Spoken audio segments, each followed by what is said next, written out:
Good morning everyone. चलिए start करते हैं हम लोग ज्योग्राफी की थर्ड क्लास को। आरओ एआरओ की परीक्षा में आए हुए प्रश्नों को हल कर रहे हैं हम लोग, जो कि घटना चक्र से लिया हमने। तो हम लोग बढ़ते हैं आगे प्रश्न की ओर। देखते हैं अगला प्रश्न कौन सा है। और पहला है ना, पहला क्वेश्चन है, निम्न में से कौन सही सुमेलित है? निम्न में से कौन सही सुमेलित है? क्वेश्चन क्या है? क्वेश्चन हमसे पूछे गए हैं झील और अवस्थिति से जुड़ा हुआ है। अवस्थिति लोकेशन से जुड़ा हुआ है। किससे? लोकेशन। हमें बताना है कि ये कहाँ स्थित है। लोकेशन के तौर पर हमें क्या दिया गया है? राज्यों के नाम दिए गए हैं। एक और झील है, दूसरी तरफ राज्य का नाम है कि ये झील किस राज्य में स्थित है। स्पष्ट हो गया क्वेश्चन आपको? चलिए अब क्वेश्चन करते हैं। क्वेश्चन क्या है? क्वेश्चन का पहला ऑप्शन है लोनार झील। कौन सी झील? लोनार झील। कहाँ स्थित है? मध्य प्रदेश में, ऐसा प्रश्न में दिया हुआ है। देखते हैं मध्य प्रदेश में है? नहीं। लोनार झील कहाँ स्थित है? महाराष्ट्र में स्थित है। ठीक है, कहाँ स्थित है? महाराष्ट्र में स्थित है। नक्की झील, ऑप्शन बी नक्की झील कहाँ स्थित है? नक्की झील गुजरात में स्थित है। ऐसा ये कह रहे हैं। हमें क्या खोजना है? हमें सही सुमेलित खोजना है, सही खोजना है। मतलब एक सही होगा इन चारों ऑप्शन में से, ठीक है, उसे तलाश करना है। ऑप्शन बी नक्की झील, जो कि गुजरात में नहीं है, कहाँ है? राजस्थान में है। ठीक है, राजस्थान में है। ऑप्शन सी कोलेरू झील। कोलेरू झील कहाँ है? कोलेरू झील आंध्र प्रदेश में है। ये सही उत्तर है। ये क्या है? सही उत्तर है। और चौथा ऑप्शन है ऑप्शन डी पुलिकट लेक या झील, जो कि कहाँ है? केरल में स्थित है।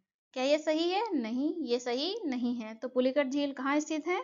पुलिकट झील स्थित है आंध्र प्रदेश और तमिलनाडु की सीमा पर स्थित है। कहाँ? तमिलनाडु की सीमा पर स्थित है। ठीक है, इस तरह ऑप्शन कौन सा सही होगा? इस प्रश्न का सही उत्तर क्या होगा? ऑप्शन सी इस प्रश्न का सही उत्तर होगा। ऑप्शन सी इस प्रश्न का सही उत्तर होगा। ठीक है, ये जो पुलिकट लेक है, कौन सी? पुलिकट लेक। ये पुलिकट लेक भारत की दूसरी सबसे बड़ी खारे पानी की झील है। ये क्या है? खारे पानी की झील है, दूसरी सबसे बड़ी। ठीक है, तो पहली कौन सी है? पहली है चिल्का झील। कौन सी? चिल्का झील। ठीक है, नोटबुक और पेन लेकर बैठे हैं ना, तो लिख लीजिए। चिल्का झील लिखना था, पानी लिख दिया मैंने, सही कर लीजिए, चिल्का झील। ठीक है, इसके साथ ही कुछ और बातें जान लेते हैं, जैसे कि लोनार झील। लोनार झील जो है महाराष्ट्र में स्थित है। महाराष्ट्र के बुल्ढाना में। हो सकता है कई बार आपको, जैसे इस क्वेश्चन में आपको झीलों के संदर्भ में क्या दिया गया है? लोकेशन के तौर पर राज्य दिए गए हैं। लेकिन कई बार हो सकता है आपसे पूछा जाए कि झीलों के स्तर पर राज्य का नाम नहीं, जिले का नाम दे दिया जाए। किसका? जिले का नाम दे दिया जाए। तब आप कैसे बताएंगे? तब तो समस्या हो जाएगी। तो लोनार झील महाराष्ट्र के बुल्ढाना जिले में स्थित है। कहाँ? बुल्ढाना जिले में स्थित है। स्पष्ट हो गया? ओके, ये जो लोनार झील है, ये जो लोनार झील है, ये झील क्रेटर झील है। क्या है? कैसी झील है? क्रेटर झील है। उल्का पिंड के गिरने से ये झील बनी है, इसलिए इसे क्रेटर झील कहते हैं। ठीक है, ये भी क्या है? खारे पानी की झील है। ये भी खारे पानी की झील है। ठीक है, स्पष्ट हो गया? नेक्स्ट क्वेश्चन की ओर बढ़े। इस क्वेश्चन से हमने बहुत सारी जानकारी ली है। एक क्वेश्चन तो हमें पता चला ही जो पूछा गया था, उसके अतिरिक्त हमें कई सारी जानकारी एक्स्ट्रा मिली हुई है ना। तो अब हम आगे बढ़ते हैं नेक्स्ट क्वेश्चन की ओर। नेक्स्ट क्वेश्चन क्या है हमारा? नेक्स्ट क्वेश्चन है, चित्रकूट जलप्रपात स्थित है।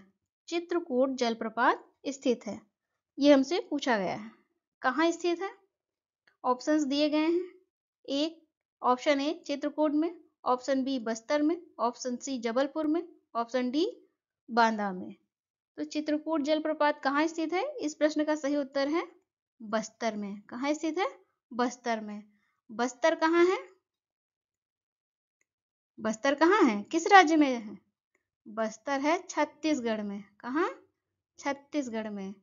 चित्रकूट जलप्रपात छत्तीसगढ़ में बस्तर जिले में स्थित है। ठीक है, ये चित्रकूट जलप्रपात किस नदी पर स्थित है? इंद्रावती नदी पर स्थित है। कौन सी नदी? इंद्रावती नदी पर स्थित है। ठीक है, स्पष्ट हो गया। चित्रकूट जलप्रपात को क्या कहते हैं? भारत का नियाग्रा भी कहते हैं। चित्रकूट जलप्रपात को क्या कहते हैं? भारत का नियाग्रा भी कहते हैं। नियाग्रा भी कहते हैं। आपको इस प्रश्न की पूरी जानकारी प्राप्त हो गई? ठीक है, नेक्स्ट क्वेश्चन की ओर बढ़े। ओके, नोट कर लिया होगा आप लोगों ने। चलिए नेक्स्ट क्वेश्चन की ओर बढ़ते हैं। नेक्स्ट क्वेश्चन क्या है? और इस प्रश्न का सही उत्तर है ऑप्शन बी। नेक्स्ट क्वेश्चन है, चित्रकूट जलप्रपात, कौन सा जलप्रपात? चित्रकूट जलप्रपात निम्नलिखित में से किस नदी पर है? देखिए लास्ट क्वेश्चन में ही आपको इस जलप्रपात की जानकारी, चित्रकूट जलप्रपात की जानकारी प्राप्त हुई है, तो आप लोगों को मालूम हो गया होगा कि किस नदी पर स्थित है। फिर भी हम ऑप्शंस देख लेते हैं। ठीक है, ऑप्शंस क्या हैं? ऑप्शन ए यमुना नदी पर, ऑप्शन बी मंदाकिनी नदी पर, ऑप्शन सी इंद्रावती नदी पर, ऑप्शन डी नर्मदा नदी पर। ठीक है, तो इस प्रश्न का सही उत्तर क्या है? गुड, बहुत बढ़िया, आप लोग जान गए। ओके, ऑप्शन सी, कौन सा? इंद्रावती नदी पर। कहाँ स्थित है चित्रकूट जलप्रपात? छत्तीसगढ़ में। कहाँ है? छत्तीसगढ़ में। लास्ट क्वेश्चन में हमने ये बातें जानी थी। इसे क्या कहते हैं? भारत का नियाग्रा कहते हैं। भारत का नियाग्रा कहते हैं। नियाग्रा खुद एक जलप्रपात है। ठीक है, तो ये भारत का नियाग्रा है। कहाँ है नियाग्रा? यूएस में है। ठीक है, कहाँ है? यूएस में है। निम्नलिखित में से कौन सही सुमेलित नहीं है? कौन सही सुमेलित नहीं है? हमें इस प्रश्न में क्या करना है? गलत ढूंढना है, सर्च करना है। ठीक है, क्वेश्चंस देखते हैं। क्वेश्चन है, हिमाचल प्रदेश, हमें एक तरफ राज्य दिए गए हैं और दूसरी तरफ गर्म झरने। ठीक है, गर्म झरने क्या होते हैं? गर्म झरने होते हैं जहां से गर्म पानी, ऐसे स्रोत जहां से गर्म पानी निकलता रहता है, वही क्या होते हैं? गर्म झरने कहलाते हैं। ठीक है, वही गर्म झरने कहलाते हैं। तो हमें गर्म झरनों का नाम दिया हुआ है और ये बताना है कि वो किस राज्य में स्थित है। ओके, आगे बढ़ते हैं हम लोग, देखते हैं। पहला ऑप्शन है हिमाचल प्रदेश में कौन सा झरना है? मणिकर्ण झरना, इस नाम से झरना है। क्या ये सही है? हाँ, ये सही है। उड़ीसा, ऑप्शन बी उड़ीसा, उड़ीसा में कौन सा गर्म झरना है? इसे इंग्लिश में कहते हैं हॉट स्प्रिंग्स कहते हैं। क्या कहते हैं? हॉट स्प्रिंग्स कहते हैं। उड़ीसा में कौन सा है? तपता पानी। क्या ये सही है? हाँ, ये सही है। ऑप्शन सी महाराष्ट्र, महाराष्ट्र राज्य में कौन सा झरना है गर्म झरना? वो है वज्रेश्वरी। है? हाँ, ये भी क्या है? ये भी सही है। ऑप्शन डी क्या है? ऑप्शन डी है गुजरात में नारायणी गर्म झरना है। क्या ये सही है? नहीं, ये सही नहीं है। तो नेक्स्ट क्वेश्चन है, निम्नलिखित स्थानों में से कहां पर आर्द्र जलवायु का अनुभव होता है? ठीक है, कहां पर आर्द्र जलवायु का अनुभव होता है? देखते हैं, ऑप्शंस दिए गए हैं हमें। देखिए, Ahmedabad, number 2 Cochin, number 3 Ludhiana, number 4 Tezpur. ठीक है, हमें क्या बताना है? नीचे दिए गए कोड से सही उत्तर को चुनना है। उत्तर कैसा हमें चुनना है? कहाँ पर आर्द्र जलवायु का अनुभव करते हैं, ये स्थान दिए हुए हैं, इनमें से बताना है कहाँ पर हम आर्द्र जलवायु का अनुभव करते हैं। ठीक, तो इस प्रश्न का सही उत्तर क्या होगा? इस प्रश्न का सही उत्तर होगा कोचीन और तेजपुर। ठीक है, कोचीन तट के क्षेत्र में है और तेजपुर असम में है। कहाँ पर है? असम में है। इन क्षेत्रों में कोचीन, जो कि कहाँ है, केरल में, जो कि क्या है, तटीय क्षेत्र है, और तेजपुर, इन क्षेत्रों में क्या होती है, अत्यधिक वर्षा होती है, जिससे वहां की जलवायु आर्द्र जलवायु होती है। कैसी, आर्द्र जलवायु होती है। ठीक है, इसलिए हमारा उत्तर क्या होगा, ऑप्शन ए 1 तथा 2 ये गलत है, क्योंकि हमारा सही कौन है, 2 और 4। ऑप्शन बी 1 तथा 3 ये भी गलत है। ऑप्शन सी केवल 2 तथा 3 ये भी गलत है। ऑप्शन डी केवल 2 तथा 4 ये सही उत्तर है। ठीक है, आर्द्र जलवायु का अनुभव क्यों करते हैं, क्योंकि यहाँ पर कोचीन और तेजपुर में क्या होती है, अत्यधिक वर्षा होती है, जिसके कारण यहाँ पर जो जलवायु है वो आर्द्र जलवायु होती है। ठीक है, ओके, नेक्स्ट क्वेश्चन की ओर बढ़े। नेक्स्ट क्वेश्चन की ओर बढ़ते हैं, और इस प्रश्न का सही उत्तर है ऑप्शन डी। क्या है, ऑप्शन डी। नेक्स्ट क्वेश्चन है, भारत में मानसून की उत्पत्ति, कौन सी, मानसून की उत्पत्ति निम्नलिखित पवनों में किसके द्वारा होती है, निम्नलिखित पवनों में किसके द्वारा होती है। ऑप्शन ए दक्षिण पश्चिम पवन, ऑप्शन बी दक्षिण पूर्व पवन द्वारा, ऑप्शन सी उत्तर पूर्व पवन द्वारा, ऑप्शन डी उत्तर पश्चिम पवन द्वारा। ठीक है, मानसून की उत्पत्ति, जैसे कि ये क्या है, ये भारत है ना, ये पूर्वी तट है और ये पश्चिमी तट है। यहाँ से ये हिंद महासागर है, यहाँ से हवाएं चलती हैं, ठीक है, और भारत में प्रवेश करती हैं। ठीक, ये क्या है, ये केरल है। क्या है, कौन सा राज्य है, केरल है। तो मानसून कहाँ से प्रवेश करता है भारत में, केरल से प्रवेश करता है। किस राज्य से, केरल से प्रवेश करता है। स्पष्ट हो गया। अब ये जो हवाएं चल रही हैं, इनकी दिशा क्या है, देखते हैं दिशा क्या है। दिशा के संदर्भ में आपको मालूम होगा कि ये क्या है, उत्तर है, ये दक्षिण है, ये पूर्व है और ये पश्चिम है। ठीक है, ये पश्चिम है। अब इसी को यहाँ पर हम रख देते हैं। जब आप यहाँ रखोगे तो क्या हो जाएगा, उत्तर, पूर्व, दक्षिण और पश्चिम। ठीक है, और ये क्या होता है, बीच का भाग क्या है, ये है दक्षिण और पश्चिम। तो हवा कहाँ से आ रही है, दक्षिण और पश्चिम से आ रही है, क्योंकि ये दक्षिणी हिस्सा है ही, है ना। रखेंगे आप, जब आप ऐसे प्लस का निशान लगाकर दिशाएं ज्ञात करेंगे तो आपको पता चलेगा ये दिशा कौन सी है, दक्षिण पश्चिम की है। देखिए ये दिशा है ना, ठीक, तो ये दिशा कौन सी है, दक्षिण पश्चिम की है ना। तो भारत में मानसून की उत्पत्ति किन पवनों द्वारा होती है, दक्षिण पश्चिम पवन द्वारा होती है। ये इसका क्या हो जाएगा, सही उत्तर हो जाएगा। स्पष्ट है, ओके। इस प्रश्न का सही उत्तर ऑप्शन ए है। आगे बढ़े, नेक्स्ट क्वेश्चन की ओर बढ़ते हैं। नेक्स्ट क्वेश्चन क्या है, सन 2004 की सुनामी द्वारा भारत के निम्न तत्वों में से कौन सर्वाधिक दुष्प्रभावित रहा। सर्वाधिक, सबसे ज्यादा, दुष्प्रभावित में प्रभावित अलग कर दीजिए। सर्वाधिक कौन प्रभावित हुआ, दुष्प्रभावित, दुष् जो है वो क्या है, बुरी तरह प्रभावित हुआ। कौन कहा गया है यहाँ पर, तो हमें जो ऑप्शंस दिए गए हैं उससे हम कह सकते हैं कि हमसे तट के बारे में पूछा जा रहा है कि भारत के किस तट को सबसे अधिक नुकसान हुआ, है ना। तो ऑप्शन ए मालाबार तट, ऑप्शन बी कोंकण तट, ऑप्शन सी कोरोमंडल तट, ऑप्शन डी उत्तरी सरकार तट। ठीक है, चलिए इस प्रश्न का सही उत्तर क्या होगा, इस प्रश्न का सही उत्तर होगा कौन सा तट सबसे ज्यादा दुष्प्रभावित हुआ, बहुत ज्यादा प्रभावित हुआ, बहुत ज्यादा नुकसान हुआ किस तट को, वो है कोरोमंडल तट, ऑप्शन सी।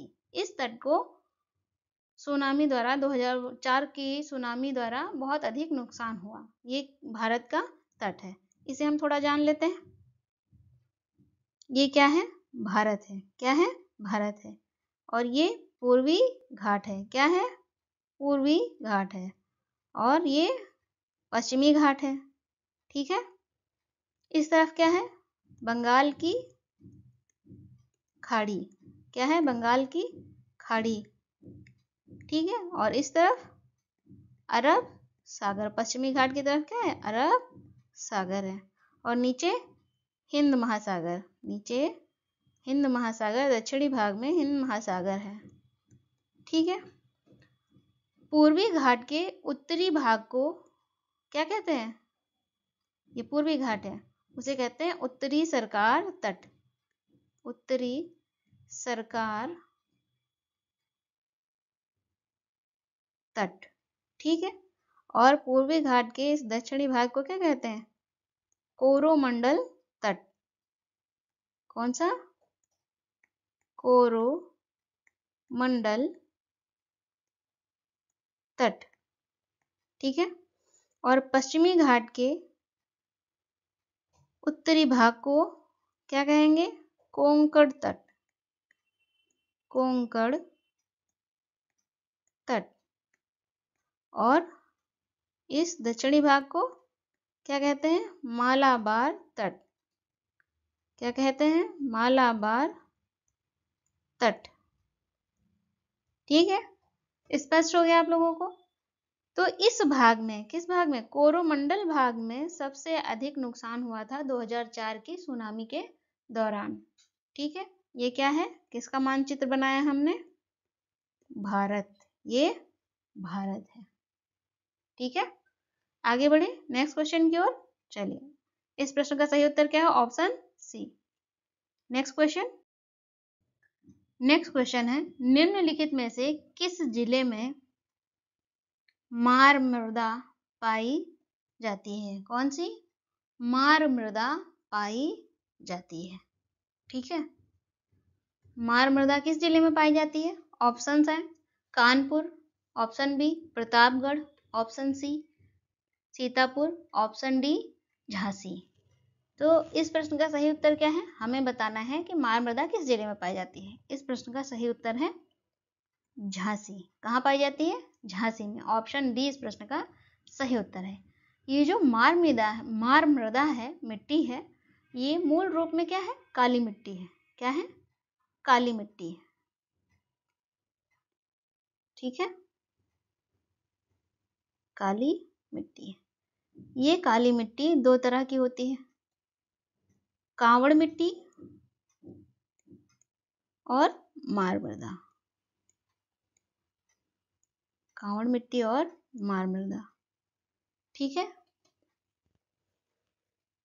और ये मार मृदा कहाँ पाई जाती है? झांसी में पाई जाती है।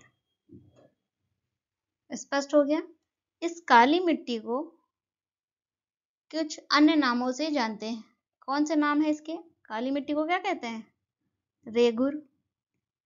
काली मिट्टी के अन्य नामों में एक है रेगुर, दूसरा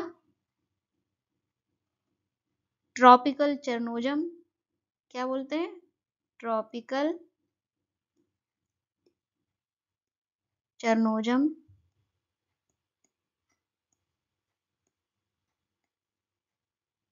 ठीक। कपास की मिट्टी, काली मिट्टी को क्या कहते हैं? कपास की मिट्टी भी कहते हैं, कपास की मिट्टी। काली मिट्टी को और क्या कहते हैं? स्वतः जुताई वाली मिट्टी भी कहते हैं। क्या कहते हैं? स्वतः जुताई वाली मिट्टी भी कहते हैं। स्वतः जुताई वाली मिट्टी भी कहते हैं, ठीक है। तो इस तरह से हमने इस क्वेश्चन से बहुत सारी जानकारी प्राप्त की। ध्यान रखिएगा, ये सब क्वेश्चन पूछे जाते हैं, ठीक है। बढ़ते हैं नेक्स्ट क्वेश्चन की ओर। और इस क्वेश्चन का सही उत्तर क्या है? Option D. नेक्स्ट क्वेश्चन है, लैटेराइट मृदा मिलती है। कौन सी मृदा? लैटेराइट मृदा मिलती है। कहाँ मिलती है? हमसे ये पूछा गया है। ऑप्शन ए उत्तर प्रदेश में, ऑप्शन बी हिमाचल प्रदेश में, ऑप्शन सी पंजाब में, ऑप्शन डी महाराष्ट्र में। तो इस प्रश्न का सही उत्तर क्या होगा? ऑप्शन डी, लैटेराइट मृदा कहाँ मिलती है? महाराष्ट्र में।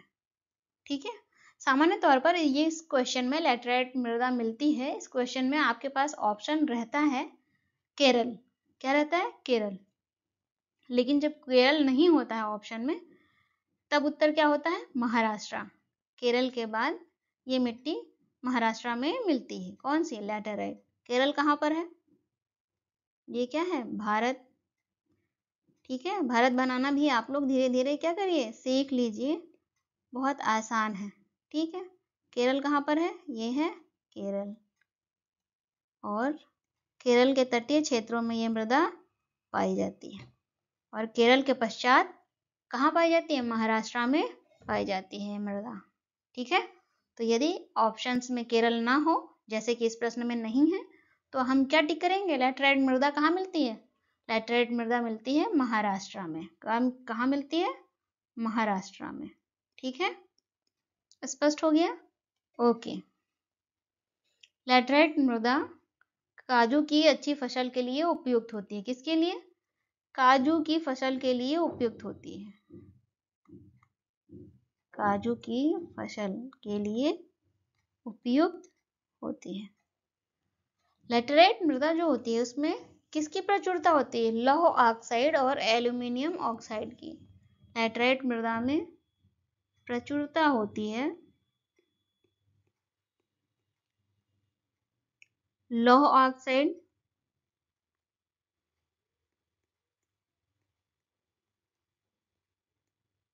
और एल्यूमिनियम ऑक्साइड के।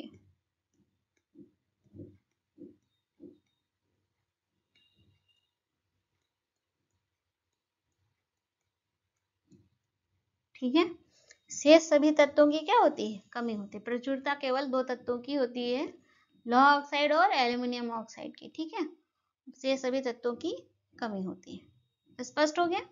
चलिए आगे बढ़ते हैं अगले क्वेश्चन की ओर। इस प्रश्न का सही उत्तर है ऑप्शन डी।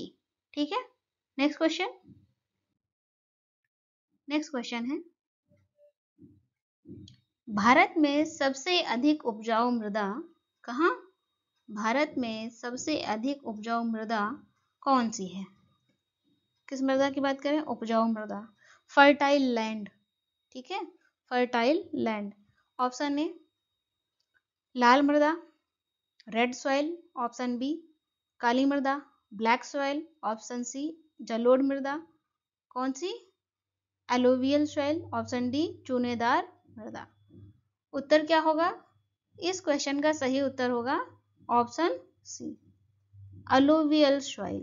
इसे इंग्लिश में क्या कहते हैं? Alluvial soil.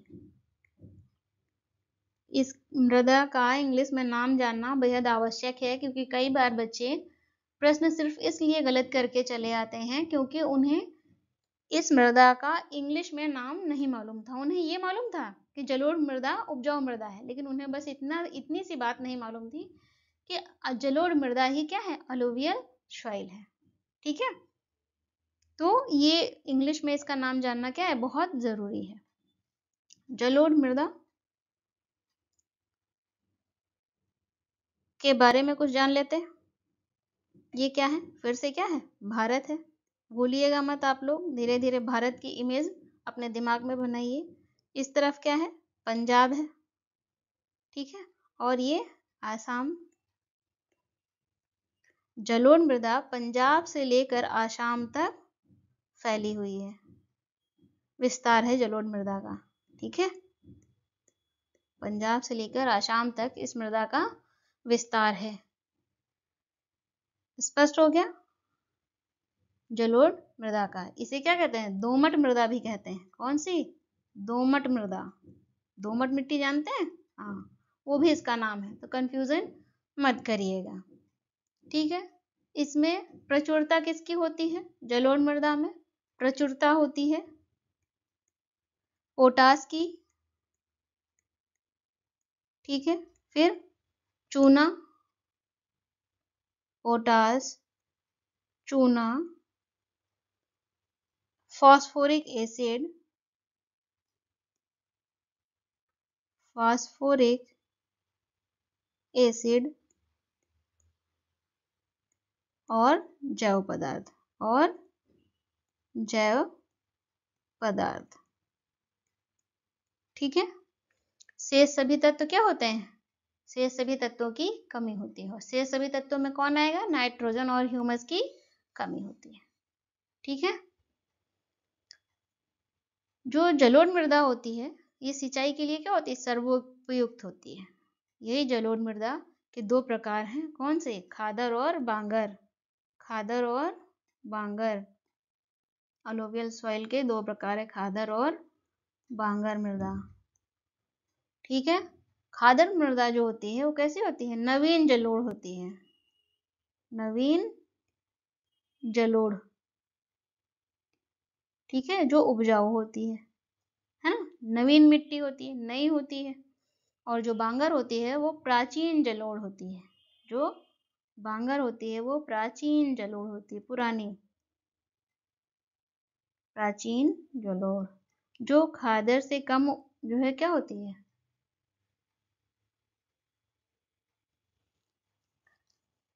खादर से कम उपयुक्त होती है, ये फर्टाइल होती है। और खादर बांगर जो होती है वो नॉन फर्टाइल होती है।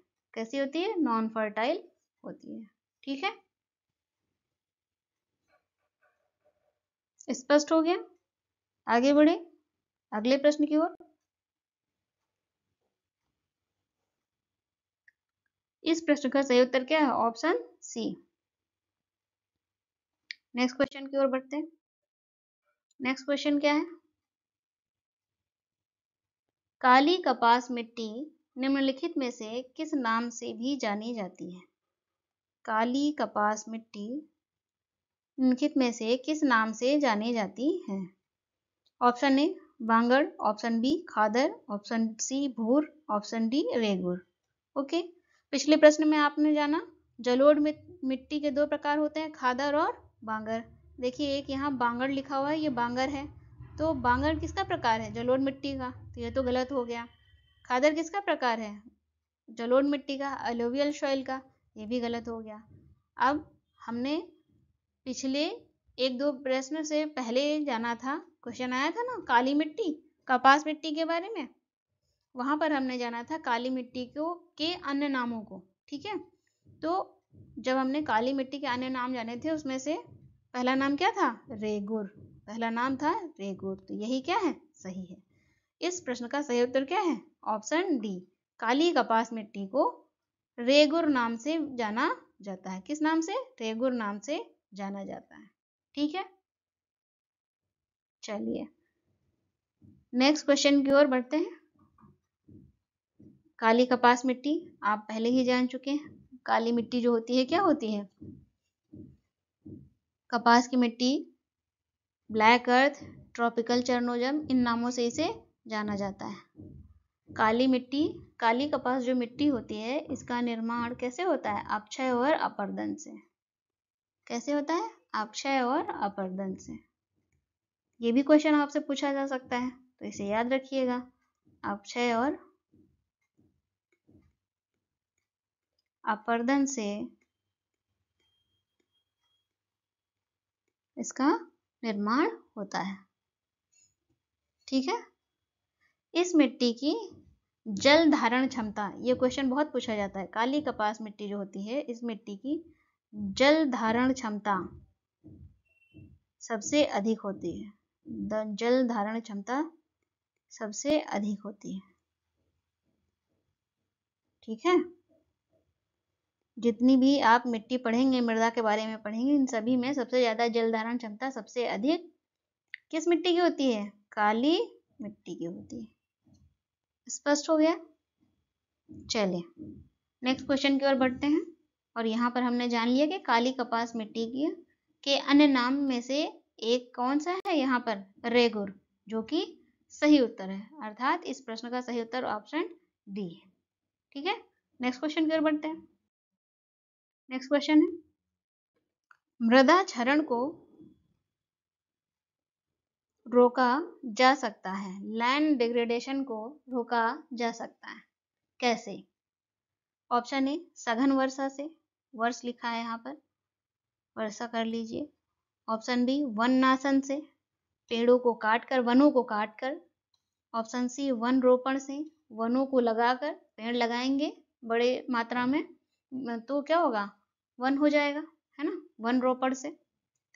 ऑप्शन डी अतिचरण से, अतिचारण होगा यहाँ पर, जानवरों के द्वारा जो चराने के लिए जाते हैं ना उनके भोजन के लिए, उसे ही क्या कहते हैं, अतिचारण कहते हैं। ठीक है, अतिचारण से। तो इस प्रश्न का सही उत्तर क्या होगा, मृदा क्षरण को कैसे रोक सकते हैं, वन रोपण से, वनों को लगाकर, वनों को लगाकर। ठीक है, तो इस प्रश्न का सही उत्तर है ऑप्शन सी। नेक्स्ट क्वेश्चन की ओर बढ़ते हैं। नेक्स्ट क्वेश्चन है, विभिन्न प्रकार की मिट्टियों की जल धारण क्षमता का घटता हुआ क्रम। कैसा क्रम, घटता हुआ क्रम, डिसेंडिंग ऑर्डर। जल धारण जो क्षमता है उसका डिसेंडिंग ऑर्डर लगाना है। ठीक है, ऑप्शन ए मृत्तिका, गाद, बालू। ऑप्शन बी मृत्तिका, बालू, गाद। ऑप्शन सी बालू, गाद, मृत्तिका। ऑप्शन डी गाद, बालू, मृत्तिका। ठीक है, तो जल धारण क्षमता के अनुसार इसे घटते हुए क्रम में लगाना है।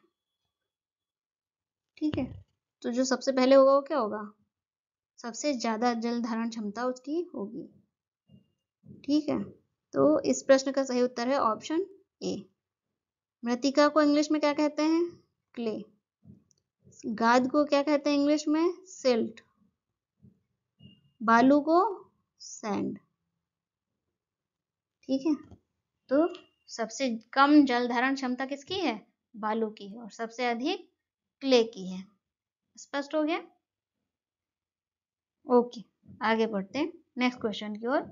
इस प्रश्न का सही उत्तर है ऑप्शन ए। इस प्रश्न का सही उत्तर क्या है, ऑप्शन। नेक्स्ट क्वेश्चन है, हमें दो स्टेटमेंट दिए गए हैं नेक्स्ट क्वेश्चन में, जिसमें से ए स्टेटमेंट है, पहला स्टेटमेंट, मिट्टी की प्रजातियों में से मृत्तिका अधिकतम जल धारण करती है। पिछले क्वेश्चन में हमने जाना सबसे अधिक जल धारण कौन करता है, मृत्तिका।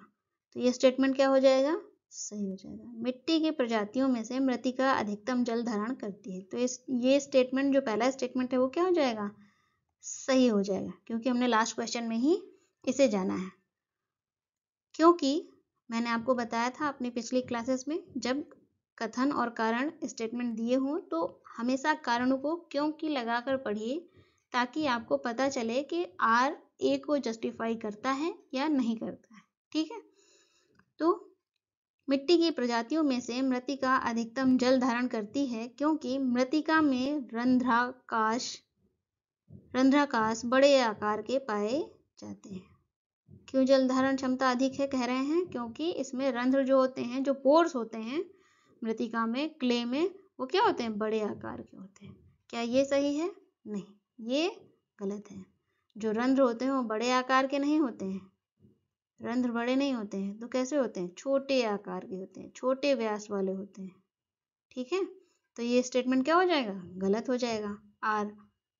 तो अब हमें क्या करना है, नीचे दिए गए कूट से, यहाँ कूट कर लीजिए, नीचे दिए गए कूट से सही उत्तर चुनना है, हमें सही उत्तर चुनना है।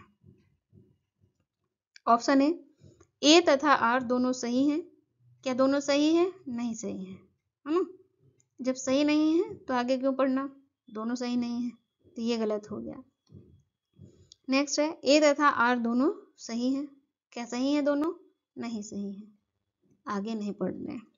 ऑप्शन सी, ए सत्य है किंतु आर असत्य है, ये सही है, हाँ ये है। लेकिन डी देख लेते हैं पहले क्या है, ए असत्य है, डी कह रहा है ए असत्य है, ये गलत हो जाएगा, ये तो सत्य है ना। पहला स्टेटमेंट, ए स्टेटमेंट क्या है, सही है, किंतु आर सत्य है, ये नहीं सही है। ऑप्शन डी भी क्या हो जाएगा, गलत हो जाएगा। क्या सही है, ऑप्शन सी सही है, ए कथन सही है और आर कथन गलत है। ठीक है, इस तरह से ये क्वेश्चन सही हो जाएगा। जिसका उत्तर है ऑप्शन सी। समझ में आया? लास्ट क्वेश्चन में हमने जाना था मृतिका, जिसे इंग्लिश में क्या कहते हैं, क्ले, जिसकी जल धारण क्षमता सबसे अधिक है, और सबसे कम किसकी है? सबसे कम है बालू की, सैंड की, जिसकी जल धारण क्षमता बहुत कम है। और कम क्यों है? क्योंकि उसके आकार, उसके पोर्स जो होते हैं वो बड़े आकार के होते हैं, इसलिए उसकी जल धारण क्षमता बहुत ही कम है। स्पष्ट हो गया? चलिए आगे बढ़ते हैं अगले प्रश्न की ओर, और इस प्रश्न का ऑप्शन उत्तर है ऑप्शन सी। नेक्स्ट क्वेश्चन है, पश्चिमी हिमालय की शीतोष्ण पेटी में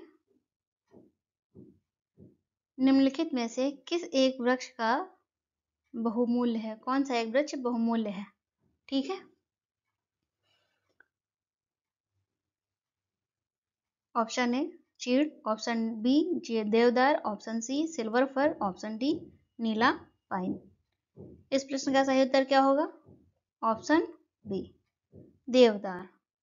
ये क्या है? बहुत एक वृक्ष जो है शीतोष्ण पेटी में, पश्चिम हिमालय की शीतोष्ण पेटी में इस वृक्ष की बहुलता है। ठीक है, बहुल्य से बहुलता है। ये क्या है? भारत। क्या है? भारत। ये क्या था? पूर्वी घाट। ये क्या है? पश्चिमी घाट। और ये क्या है? हिमालय। क्या है? हिमालय। ये क्या है? पश्चिमी हिमालय। ठीक है, ये मध्य हिमालय और ये पूर्वी हिमालय। कहाँ की बात की जा रही है? यहाँ पश्चिमी हिमालय की बात की जा रही है। पश्चिम हिमालय की शीतोष्ण पेटी में निम्नलिखित में से किस एक वृक्ष का बाहुल्य है? वो कौन सा वृक्ष है? देवदार वृक्ष है। ठीक है, देवदार। स्पष्ट हो गया? चलिए नेक्स्ट क्वेश्चन की ओर बढ़ते हैं। निम्नलिखित में से किसका सुमेल नहीं है? किसका सुमेल नहीं है? किसका मिलान क्या है? गलत है। हमें ये पहचानना है। इन चार ऑप्शन में से कोई ऐसा ऑप्शन है जिसका मिलान क्या है? गलत है। हमें उसे पहचानना है। ओके, आगे चलें। ऑप्शन ए क्या है? सुंदरवन। सुंदरवन कहाँ स्थित है? पश्चिम बंगाल में। सुंदरवन कहाँ स्थित है? पश्चिम बंगाल में। ठीक है, सुंदरवन क्या है? मैनग्रोव है। ये सही है, सुंदरवन क्या है? मैनग्रोव है। ठीक है, सुंदरवन मैनग्रोव है जो कि पश्चिम बंगाल में स्थित है। सुंदरवन को सुंदरवन क्यों कहते हैं? क्योंकि यहाँ पर सुंदरी वृक्ष पाए जाते हैं।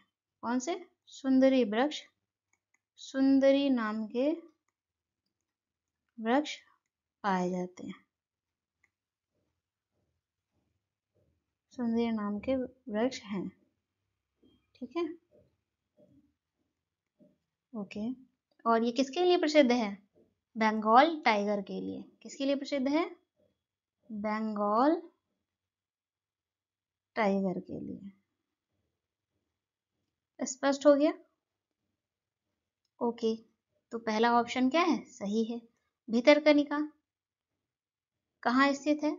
उड़ीसा में। कहाँ स्थित है? भितरकनिका उड़ीसा में स्थित है। किस जिले में? उड़ीसा के कटक में। कहाँ स्थित है? कटक में। तो ये भी क्या हो गया? सही हो गया। नेक्स्ट ऑप्शन है पिचवरम। पिचवरम कहाँ है? तमिलनाडु में। कहाँ है? तमिलनाडु में। ये भी क्या है? सही है। ऑप्शन डी है वेम्बनाड, जो कि कर्नाटक में है, ऐसा आपके प्रश्न में दिया गया है। ये क्या है? ये गलत है। वेम्बनाड कहाँ है? वेम्बनाड है केरल में। कहाँ है? केरल में। वेम्बनाड झील कहाँ स्थित है? केरल में स्थित है। यह भारत की सबसे लंबी झीलों में से एक है। वेम्बनाड भारत की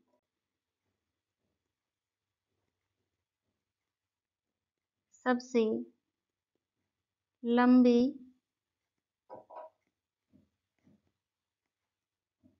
झीलों में से एक है। ठीक है, तो हमें क्या ढूंढना था इस क्वेश्चन में? गलत को। और गलत कौन सा है? Option D. हमें दिया गया था वेम्बनाड कर्नाटक में है, जबकि सही क्या है? वेम्बनाड झील केरल में स्थित है। ठीक है, तो इसलिए ऑप्शन डी इसका सही उत्तर है। ऑप्शन डी इस प्रश्न का सही उत्तर है। नेक्स्ट क्वेश्चन की ओर बढ़ते हैं। नेक्स्ट क्वेश्चन है,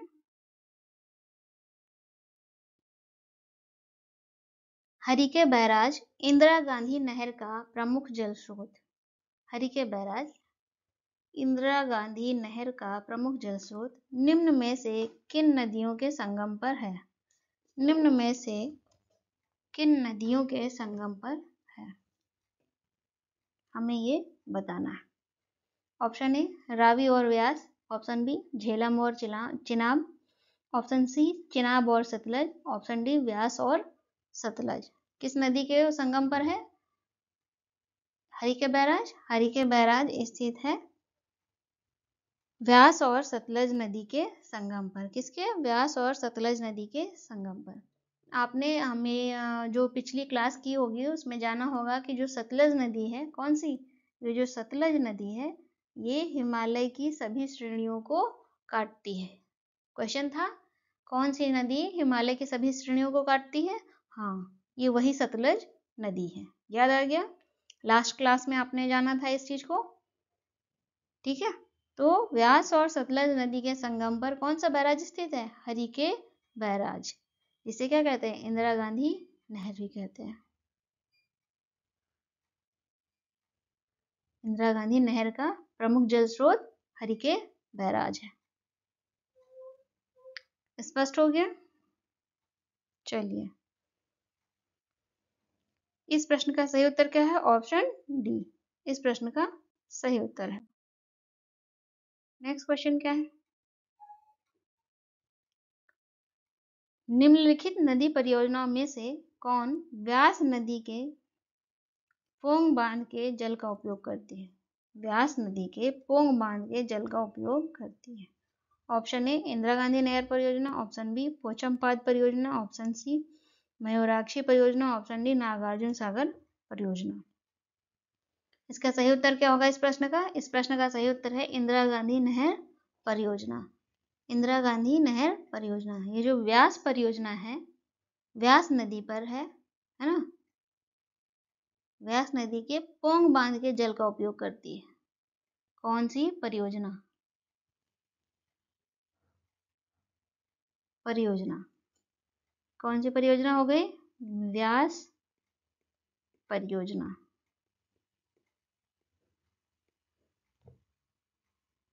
पंजाब, हरियाणा एवं राजस्थान व्यास परियोजना जो है पंजाब, हरियाणा और राजस्थान की सम्मिलित परियोजना है। क्या है? सम्मिलित परियोजना है।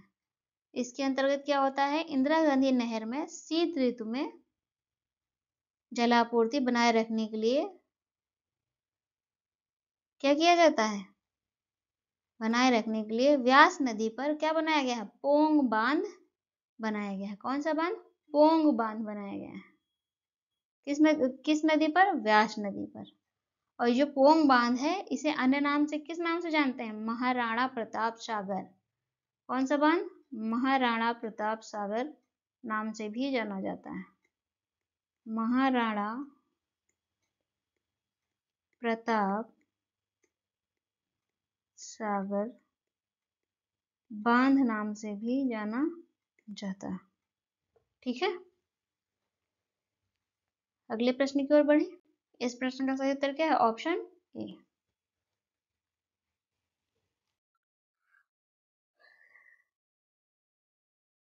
नेक्स्ट क्वेश्चन है, हरियाली एक नई योजना है। हरियाली एक नई योजना है। ऑप्शंस हैं, ऑप्शन ए द्वितीय हरित क्रांति के लिए, ऑप्शन बी बंजर भूमि के विकास के लिए, ऑप्शन सी मरुस्थल के वनीकरण के लिए, ऑप्शन डी गोचर भूमि के विकास के लिए। ऑप्शन डी गोचर भूमि के विकास के लिए। इस प्रश्न का सही उत्तर क्या है? बंजर भूमि के विकास के लिए हरियाली परियोजना शुरू की गई थी। ठीक है, इस प्रश्न का सही उत्तर है ऑप्शन बी। नेक्स्ट क्वेश्चन की ओर बढ़े। नेक्स्ट क्वेश्चन है, कावेरी नदी के जल बंटवारे का विवाद किन राज्यों से संबंधित है? कावेरी नदी जल बंटवारे का विवाद जो है किन राज्यों से संबंधित है, ये क्वेश्चन है। ठीक है, तो जानते हैं किन राज्यों से संबंधित है। किन राज्यों से संबंधित है? ऑप्शन ए तमिलनाडु और कर्नाटक, ऑप्शन बी तमिलनाडु, कर्नाटक और केरल, ऑप्शन सी तमिलनाडु, कर्नाटक, केरल तथा गुजरात, ऑप्शन डी तमिलनाडु, कर्नाटक, केरल और पांडिचेरी। यही इसका क्या है? सही उत्तर है। कावेरी नदी जल विवाद तमिलनाडु, कर्नाटक, केरल तथा पांडिचेरी के बीच है। ठीक है, कौन से राज्य हैं? तमिलनाडु, कर्नाटक, केरल और पांडिचेरी। आपको याद है लास्ट क्लास में आपने जाना था कावेरी नदी कहाँ से निकलती है? ब्रह्मगिरी की पहाड़ियों से। कहाँ से निकलती है?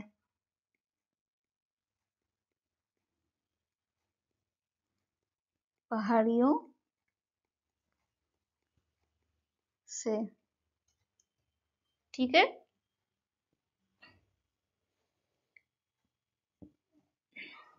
Next question. इस प्रश्न का सही उत्तर क्या होगा? Option D.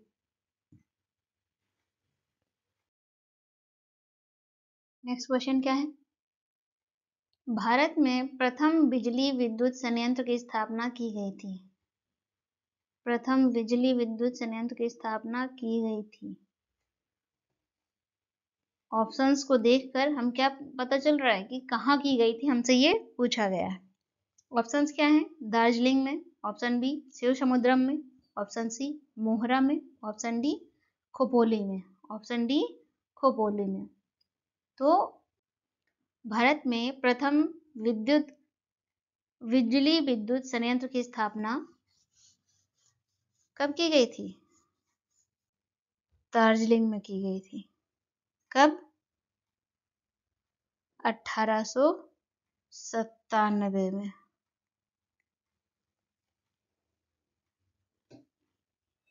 ठीक है, 1897 में की गई थी दार्जिलिंग में। दार्जिलिंग कहाँ है? वेस्ट बंगाल में है, पश्चिम बंगाल में है। दूसरा जल विद्युत संयंत्र, यहाँ जो आपका क्वेश्चन है प्रथम बिजली विद्युत, यहाँ पे होगा जल विद्युत। क्या होगा? जल विद्युत।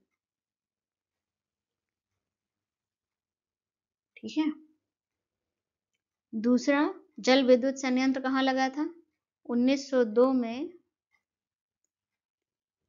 1902 में कर्नाटक के शिव समुद्रम में। कहाँ?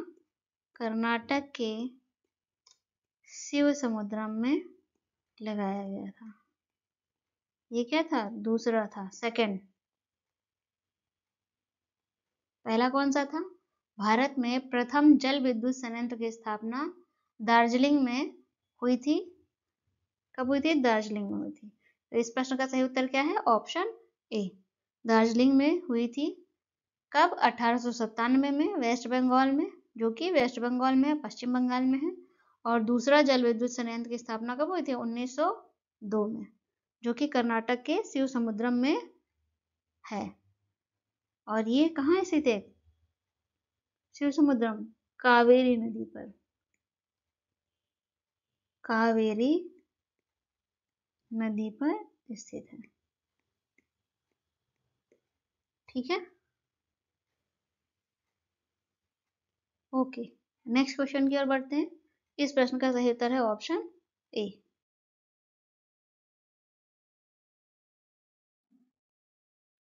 नेक्स्ट क्वेश्चन है, कालागढ़ बांध किस नदी पर बना हुआ है? कौन सा बांध? कालागढ़ बांध किस नदी पर बना हुआ है? ऑप्शंस देख लेते हैं। यमुना नदी पर, शारदा नदी पर, ऑप्शन सी गंगा नदी पर, ऑप्शन डी रामगंगा नदी पर। तो कालागढ़ बांध किस नदी पर बना हुआ है? ऑप्शन डी रामगंगा नदी पर कालागढ़ बांध बना हुआ है। ठीक है, नेक्स्ट क्वेश्चन की ओर चले। नेक्स्ट क्वेश्चन है, उससे पहले जान लें इस क्वेश्चन का सही उत्तर क्या है, option D.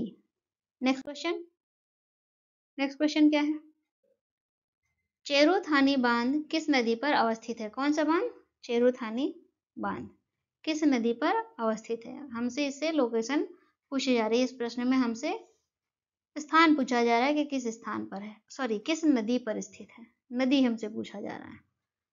Option A Periyar नदी, ऑप्शन बी पंपार नदी, ऑप्शन सी भवानी नदी, ऑप्शन डी काबिनी नदी। तो चेरुथानी बांध किस नदी पर स्थित है? पेरियार नदी पर। ये इसका क्या है, सही उत्तर है। पेरियार नदी पर स्थित है चेरुथानी बांध। ये पेरियार नदी, चेरुथानी बांध जो है केरल में है, क्योंकि यह केरल में स्थित है। ठीक है, ओके। इस प्रश्न का सही उत्तर मलमपुझा बांध किस नदी पर स्थित है? कौन सा बांध? मलमपुझा बांध। ऑप्शन नदी हमसे फिर से यहाँ पर पूछा गया है, फिर से यहाँ पर हमसे नदी पूछा गया है इस क्वेश्चन में। ऑप्शन एक के देख लेते हैं। ऑप्शन क्या है? Option A Bharathapuzha, option B Korapuzha, option C Malampuzha, option D Pamba. और इस प्रश्न का सही उत्तर क्या होगा? किस नदी पर स्थित है मलमपुझा बांध? मलमपुझा नदी पर स्थित है। ये मलमपुझा नदी कहाँ पर है? केरल में। कहाँ पर है? केरल में है। ठीक है, तो इस प्रश्न का सही उत्तर क्या हुआ? ऑप्शन सी इस प्रश्न का सही उत्तर है। नेक्स्ट क्वेश्चन की ओर बढ़ते हैं। नेक्स्ट क्वेश्चन है बगलिहार पनबिजली परियोजना, बगलिहार पनबिजली परियोजना जो हाल में चर्चा में रही कहाँ स्थित है? कहाँ स्थित है? ऑप्शंस हैं जम्मू कश्मीर में, ऑप्शन बी महाराष्ट्र में, ऑप्शन सी उड़ीसा में, ऑप्शन डी पश्चिम बंगाल में। सही उत्तर क्या है? सही उत्तर है जम्मू कश्मीर में। जम्मू कश्मीर में, ये सही उत्तर है इस प्रश्न का। तो बगलिहार परियोजना पनबिजली परियोजना जम्मू कश्मीर में स्थित है। किस नदी पर? चिनाब नदी पर स्थित है। किस नदी पर? चिनाब नदी पर। ठीक है, इस तरह इस प्रश्न का सही उत्तर क्या होगा? Option A. नेक्स्ट क्वेश्चन की ओर बढ़े। नेक्स्ट क्वेश्चन क्या है? सिंगरौली जल विद्युत लघु जल विद्युत परियोजना, सिंगरौली लघु जल विद्युत परियोजना अवस्थित है। कहाँ स्थित है हमें ये बताना है। सिंगरौली लघु जल विद्युत परियोजना कहाँ स्थित है? ऑप्शंस हमें राज्य दिए गए हैं, तो हमें राज्यों में ही केवल बताना है। ऑप्शंस हैं option A Madhya Pradesh, option B Bihar, option C Chhattisgarh, option D Uttar Pradesh. और इस प्रश्न का सही उत्तर क्या है? Option D. सिंगरौली लघु जल विद्युत परियोजना कहाँ स्थित है? उत्तर प्रदेश के सोनभद्र जिले में स्थित है। कहाँ? सोनभद्र जिले में स्थित है। ठीक है, तो इस प्रश्न का सही उत्तर है ऑप्शन डी। नेक्स्ट क्वेश्चन की ओर बढ़े। नेक्स्ट क्वेश्चन है दुलहस्ती हाइड्रो पावर स्टेशन किस नदी पर अवस्थित है? दुलहस्ती हाइड्रो पावर स्टेशन, ये स्टेशन हमसे नदी पूछा गया है इस प्रश्न में कि ये हाइड्रो पावर स्टेशन जो कि क्या है, दुलहस्ती है, ये किस नदी पर स्थित है, हमें ये बताना है। ऑप्शंस है option A Ravi, option B Chenab, option C Sutlej, option D Jhelum. Dulhasti hydro power station किस नदी पर स्थित है? चिनाब नदी पर स्थित है। और ये स्टेशन है कहाँ? जम्मू कश्मीर में। कहाँ है? जम्मू कश्मीर में। दुलहस्ती हाइड्रो पावर स्टेशन कहाँ है? जम्मू कश्मीर में है। किश्तवाड़ जिले में। कहाँ?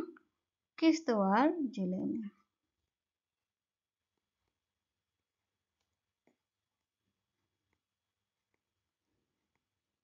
स्थित है। किश्तवाड़ जिले में चिनाब नदी पर स्थित है। ठीक है, तो इस क्वेश्चन का सही उत्तर क्या हो जाएगा? ऑप्शन बी इसका सही उत्तर है। नेक्स्ट क्वेश्चन क्या है? तुलबुल परियोजना किस नदी पर स्थित है? कौन सी परियोजना?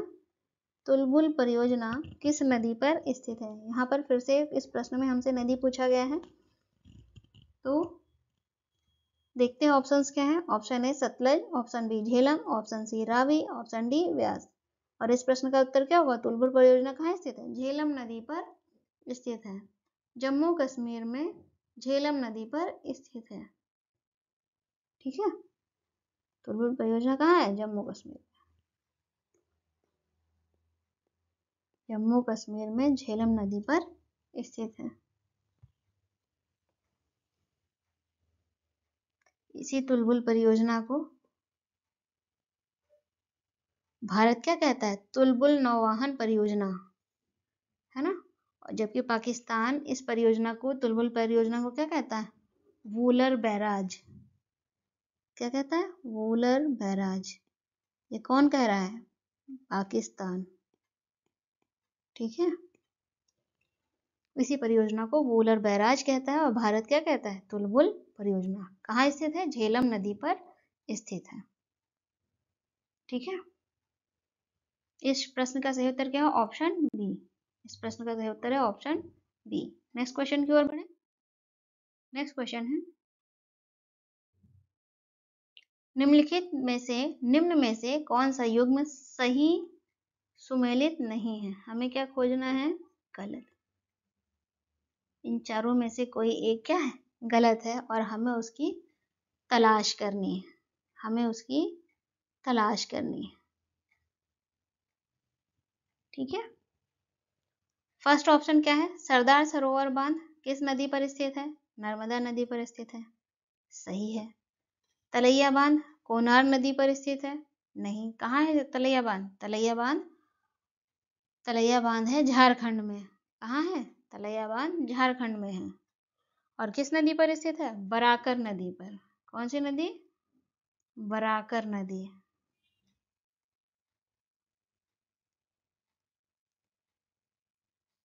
पर स्थित है। ठीक है, बराकर नदी पर स्थित है। नागार्जुन सागर बांध नेक्स्ट ऑप्शन क्या है? कहाँ स्थित है? कृष्णा नदी पर। सही है। ऑप्शन डी चंबल बांध कहाँ स्थित है? चंबल नदी पर स्थित है। तो इस तरह से सरदार सरोवर बांध नर्मदा नदी पर स्थित है, पहला ऑप्शन सही हो गया। ऑप्शन सी नागार्जुन सागर बांध कृष्णा नदी पर स्थित है, ये ऑप्शन भी सही हो गया। ऑप्शन डी चंबल बांध कहाँ स्थित है? चंबल नदी पर, ये ऑप्शन भी सही हो गया। हमें जो दिया गया था ऑप्शन बी तलैया बांध, क्या दिया गया था? कोनार नदी पर स्थित है, ये क्या है? गलत है। ये गलत है। तलैया बांध कहाँ स्थित है? बराकर नदी पर स्थित है, जो कि झारखंड में है। कहाँ है? झारखंड में। ठीक है, और ये जो कोनार नदी है, कौन सी? कोनार नदी है जो कि यहाँ दी गई है, ये भी कहाँ है? झारखंड में ही है। और इस पर कौन सा बांध है? कोनार बांध है। कोनार नदी पर कोनार बांध है।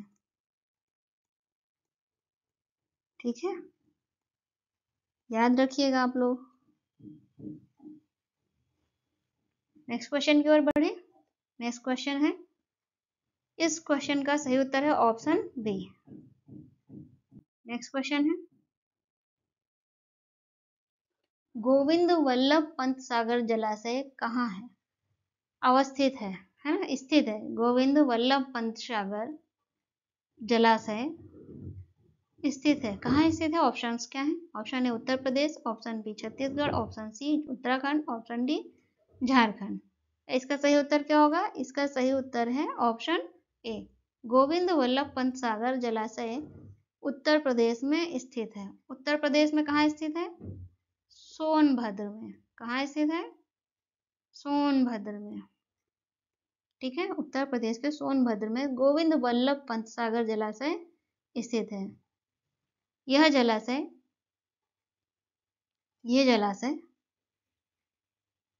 उत्तर प्रदेश और मध्य प्रदेश की सीमा पर कहाँ है?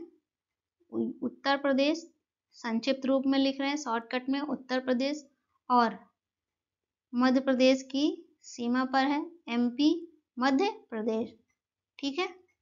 और किस नदी पर बना हुआ है ये जलाशय? रिहंद नदी पर। ये जलाशय किस नदी पर बना हुआ है? ये जलाशय बना है रिहंद नदी पर, ठीक है। आपको एक ही प्रश्न के साथ साथ कई सारी जानकारियां प्राप्त होती हैं, तो आप प्लीज उसे नोट डाउन करते चलिए, ताकि एग्जाम्स में क्या हो सके, क्वेश्चंस हल हो सके, क्योंकि ये सभी पूछे जाते हैं। हो सकता है आपसे ये पूछ लेता कि गोविंद वल्लभ पंत सागर जलाशय स्थित है, फिर राज्यों के अंदर के जिलों के नाम दे देता, जैसे कि सोनभद्र, बनारस, मिर्जापुर, इस तरह से नाम दे देता, तब आपको चुनना पड़ता। तो सोनभद्र भी उतना ही महत्वपूर्ण है, ठीक है। ये भी क्वेश्चन पूछा जाता है कि ये गोविंद वल्लभ पंत सागर किसके किसके बीच स्थित है, किन किन राज्यों के बीच स्थित है? तो उत्तर प्रदेश और मध्य प्रदेश राज्यों के बीच स्थित है। गोविंद वल्लभ पंत सागर या जलाशय किस नदी पर स्थित है?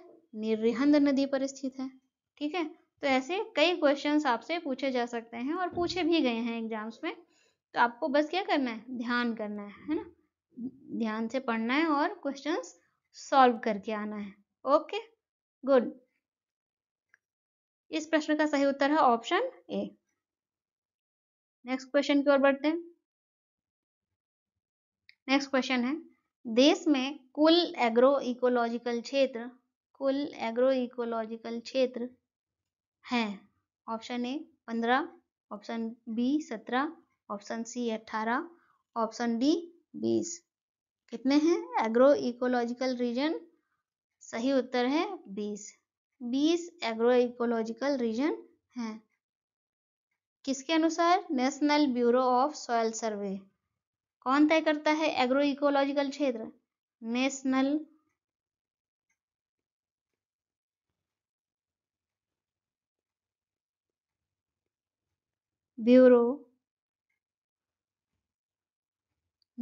ब्यूरो ऑफ सॉइल सर्वे, ठीक है। इसके अनुसार कितने क्षेत्र हैं? 20 क्षेत्र हैं, ठीक है। तो इस प्रश्न का सही उत्तर क्या है? Option D. नेक्स्ट क्वेश्चन की ओर बढ़ते हैं। अगला क्वेश्चन है, वर्ष 2015-16 में भारत का कौन सा राज्य गेहूं का सबसे बड़ा उत्पादक राज्य था? गेहूं का सबसे बड़ा उत्पादक राज्य था। ये क्वेश्चन जब पूछा गया था तब और वर्तमान समय में इसकी क्या स्थिति है, हम दोनों पर चर्चा करेंगे। Option A Haryana, option B Uttar Pradesh, option C Punjab, option D Bihar. क्या पूछा गया है प्रश्न में आपसे? गेहूं का सबसे बड़ा उत्पादक राज्य भारत में कौन था? इसका सही उत्तर क्या है? Option B. प्रश्न ये है कि जब 15-16 में ये प्रश्न पूछा गया था तब इसका उत्तर क्या था? इस प्रश्न का उत्तर ऑप्शन बी सही उत्तर था। प्रश्न काल के समय जब पूछा गया था तब भी और वर्तमान समय में भी उत्तर प्रदेश ही गेहूं का सबसे बड़ा उत्पादक राज्य उत्तर प्रदेश है, ठीक है। ओके, नेक्स्ट क्वेश्चन की ओर बढ़ते हैं। नेक्स्ट क्वेश्चन क्या है? इसका सही उत्तर है ऑप्शन बी। गेहूं के अधिकतम उत्पादन वाला राज्य कौन सा है? इस क्वेश्चन की जानकारी हमें क्या हो गई, पिछले क्वेश्चन में प्राप्त हो गई है, तो आप लोगों को उत्तर मालूम हो चुका होगा। चलिए फिर भी ऑप्शन पढ़ लेते हैं। Option A Punjab, option B Haryana, option C Uttar Pradesh, option B D Madhya Pradesh. और इस क्वेश्चन का सही उत्तर क्या है? ऑप्शन सी उत्तर प्रदेश, ठीक है। Option C. नेक्स्ट क्वेश्चन की ओर बढ़ते हैं। राष्ट्रीय केला अनुसंधान केंद्र स्थित है, कहाँ स्थित है? ऑप्शन ए त्रिची में, ऑप्शन बी मुस्ताबाद में, ऑप्शन सी सहारनपुर में, ऑप्शन डी पुरी में। केला अनुसंधान केंद्र कहाँ स्थित है? ऑप्शन सी त्रिची में स्थित है। त्रिची कहाँ है? तमिलनाडु में स्थित है। त्रिची कहाँ है? तमिलनाडु में स्थित है। ठीक है।